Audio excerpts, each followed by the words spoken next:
Do I remember? Oh, you want to hear a story? Were you there for that? Not only was I there, I was on the radio at the time.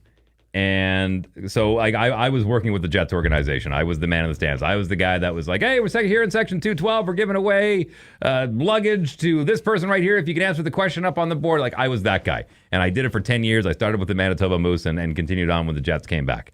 And the Jets were on the road. You described it perfectly. Adam Party went into the end boards. It was down in the corner.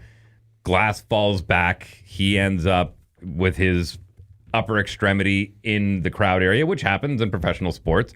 There was a gentleman who reached over and pulled the helmet off of him and put it on, and then his wife dumps a beer on Party, and Party was interviewed after. He goes, it was a little sticky, but hey, it's the way it goes. I'm glad everyone was okay. And I went on my radio show the next morning and I said, oh, this is perfect. Like, I actually saw it as something that could be really cool. And what I suggested was, next time the Chicago Blackhawks are in town, and keep in mind, Winnipeg and Chicago have a very storied history, not only in sports, but just as far as the two cities. I mean, Winnipeg was known as Little Chicago for a long period of time.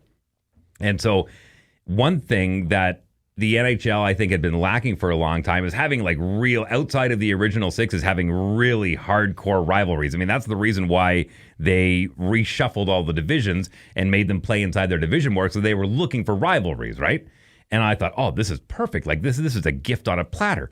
When the Chicago Blackhawks show up, we all wear helmets. Every single person in the stands puts a helmet on, because this shows the Chicago Blackhawks fans, we don't need to steal players' helmets. We have our own. We're a hockey town.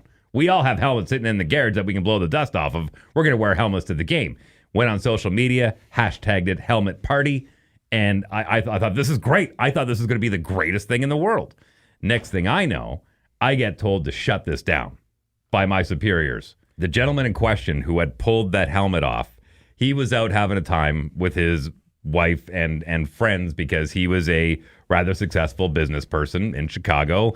And from what I understand, he had sold one or maybe a couple of his car dealerships in Chicago. And to celebrate, they were out for a night on the town. And he was 3 sheets to the wind. Good for him, as he should. Perfect scenario popped up. He gets to tell a story for the rest of his life.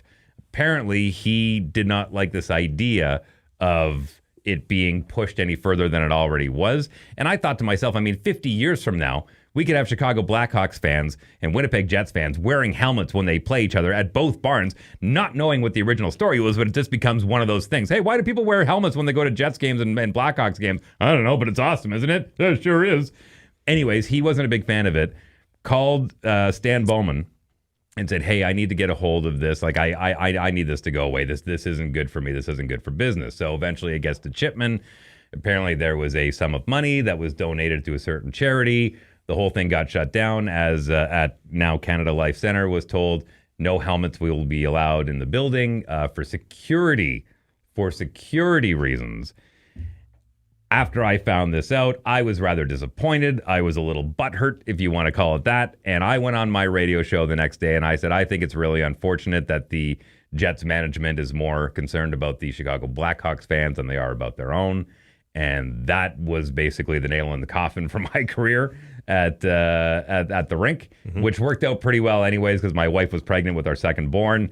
I was thinking about stepping away anyway, so I finished out the rest of that season, and that's the story. But again, I still, truthfully in my heart, I still think that was a missed opportunity for the Winnipeg Jets, the Chicago Blackhawks, and the National Hockey League to have a really cool rivalry in something that other sports would look at and go, man, I wish we had something like that. Like the Saskatchewan Rough Riders wearing watermelon helmets. Exactly. I really think it had the potential to be something bigger than the actual game. People, and you're always looking to get fans in that aren't your hardcore fans that show up to every game. You're always looking to bring extra people in. Oh, hey, Blackhawks are in town. We're going. I don't like hockey. We get to wear helmets. All right, I'm in. You know what I mean? Like, it becomes one of those cultural events. And you didn't know, Dave said, you can't fire me. I quit. You can't fire me because I quit. We do a hockey podcast called Sling the Biscuit every single Sunday. The clips, the bite-sized chunks are right here. Only the hits, the full-length show, which you don't want to miss, is right here. That's Dave. I'm Travis. We'll see you soon.